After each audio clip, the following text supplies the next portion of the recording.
1. There was a certain man from Ramathaim, a Zuphite from the hill country of Ephraim, whose name was Elkanah son of Jeroham, the son of Elihu, the son of Tohu, the son of Zuph, an Ephraimite. 2. He had 2 wives, one was called Hannah and the other Peninnah. Peninnah had children, but Hannah had none. 3. Year after year this man went up from his town to worship and sacrifice to the Lord Almighty at Shiloh, where Hophni and Phinehas, the 2 sons of Eli, were priests of the Lord. 4. Whenever the day came for Elkanah to sacrifice, he would give portions of the meat to his wife Peninnah and to all her sons and daughters. 5. But to Hannah he gave a double portion because he loved her, and the Lord had closed her womb. 6. Because the Lord had closed Hannah's womb, her rival kept provoking her in order to irritate her. 7. This went on year after year. Whenever Hannah went up to the house of the Lord, her rival provoked her till she wept and would not eat. 8. Her husband Elkanah would say to her, Hannah, why are you weeping? Why don't you eat? Why are you downhearted? Don't I mean more to you than 10 sons? 9. Once when they had finished eating and drinking in Shiloh, Hannah stood up. Now Eli the priest was sitting on his chair by the doorpost of the Lord's house. 10. In her deep anguish Hannah prayed to the Lord, weeping bitterly. 11. And she made a vow, saying, Lord Almighty, if you will only look on your servant's misery and remember me, and not forget your servant but give her a son, then I will give him to the Lord for all the days of his life, and no razor will ever be used on his head. 12. As she kept on praying to the Lord, Eli observed her mouth. 13. Hannah was praying in her heart, and her lips were moving, but her voice was not heard. Eli thought she was drunk. 14. And said to her, How long are you going to stay drunk? Put away your wine. 15. Not so, my lord. Hannah replied, I am a woman who is deeply troubled. I have not been drinking wine or beer. I was pouring out my soul to the Lord. 16. Do not take your servant for a wicked woman. I have been praying here out of my great anguish and grief. 17. Eli answered, Go in peace, and may the God of Israel grant you what you have asked of him. 18. She said, May your servant find favor in your eyes. Then she went her way and ate something, and her face was no longer downcast. 19. Early the next morning they arose and worshipped before the Lord, and then went back to their home at Ramah. Elkanah made love to his wife Hannah, and the Lord remembered her. 20. So in the course of time Hannah became pregnant and gave birth to a son. She named him Samuel, saying, Because I asked the Lord for him. 21. When her husband Elkanah went up with all his family to offer the annual sacrifice to the Lord, and to fulfill his vow. 22. Hannah did not go. She said to her husband, After the boy is weaned, I will take him and present him before the Lord, and he will live there always. 23. Do what seems best to you. Her husband Elkanah told her, Stay here until you have weaned him. Only may the Lord make good his word. So the woman stayed at home and nursed her son until she had weaned him. 24. After he was weaned, she took the boy with her, young as he was, along with a 3-year-old bull, an ephah of flour and a skin of wine, and brought him to the house of the Lord at Shiloh. 25. When the bull had been sacrificed, they brought the boy to Eli. 26. And she said to him, Pardon me, my lord. As surely as you live, I am the woman who stood here beside you praying to the Lord. 27. I prayed for this child, and the Lord has granted me what I asked of him. 28. So now I give him to the Lord. For his whole life he will be given over to the Lord. And he worshipped the Lord there.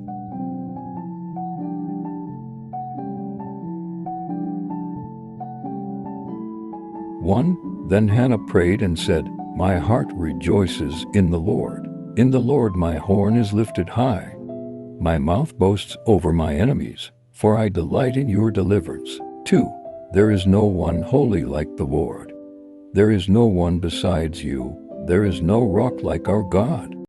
3. Do not keep talking so proudly or let your mouth speak such arrogance, for the Lord is a God who knows, and by him deeds are weighed. 4. The bows of the warriors are broken, but those who stumbled are armed with strength. 5. Those who were full hire themselves out for food, but those who were hungry are hungry no more. She who was barren has borne 7 children, but she who has had many sons pines away. 6.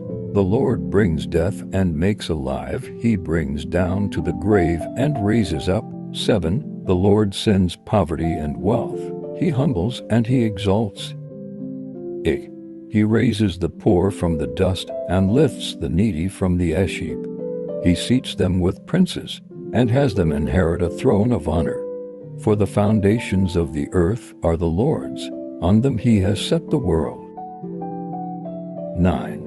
He will guard the feet of his faithful servants, but the wicked will be silenced in the place of darkness. It is not by strength that one prevails. 10.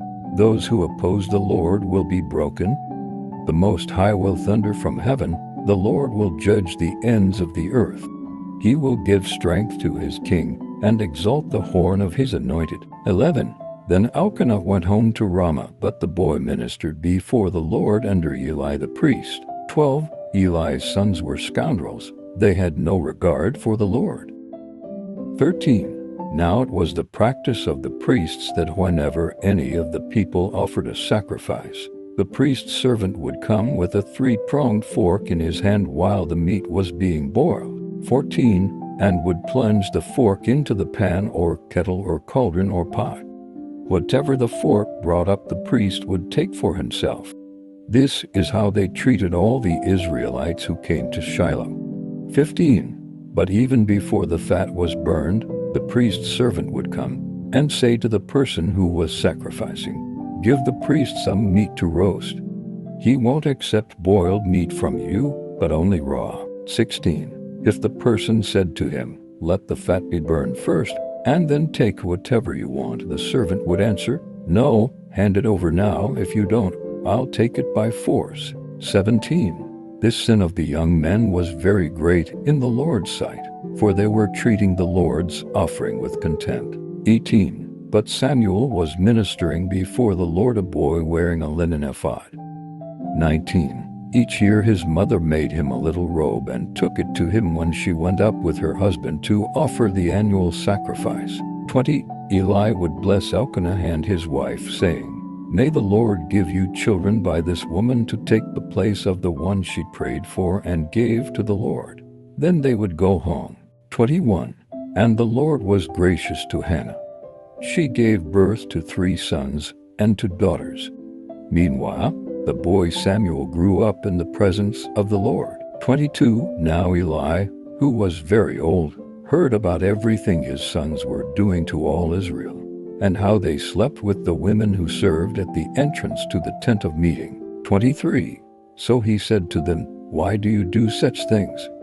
I hear from all the people about these wicked deeds of yours." 24. No, my sons, the report I hear spreading among the Lord's people is not good. 25. If one person sins against another, God may mediate for the offender. But if anyone sins against the Lord, who will intercede for them? His sons, however, did not listen to their father's rebuke, for it was the Lord's will to put them to death. 26. And the boy Samuel continued to grow in stature and in favor with the Lord and with people. 27. Now a man of God came to Eli and said to him, "This is what the Lord says. Did I not clearly reveal myself to your ancestors' family when they were in Egypt under Pharaoh?" 28. I chose your ancestor out of all the tribes of Israel to be my priest, to go up to my altar, to burn incense, and to wear an ephod in my presence. I also gave your ancestors' family all the food offerings presented by the Israelites. 29. Why do you scorn my sacrifice and offering that I prescribed for my dwelling?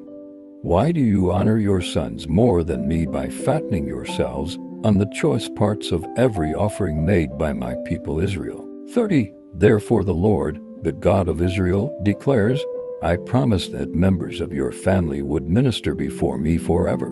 But now the Lord declares, far be it from me.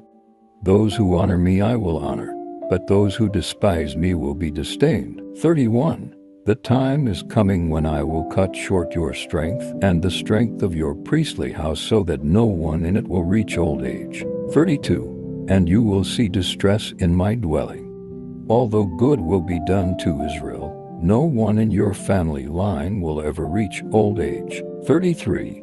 Every one of you that I do not cut off from serving at my altar I will spare only to destroy your sight and sap your strength, and all your descendants will die in the prime of life. 34. And what happens to your two sons, Hophni and Phinehas, will be assigned to you. They will both die on the same day. 35. I will raise up for myself a faithful priest who will do according to what is in my heart and mind. I will firmly establish his priestly house, and they will minister before my anointed one always. 36. Then everyone left in your family line will come and bow down before him for a piece of silver and a loaf of bread and plead, appoint me to some priestly office so I can have food to eat.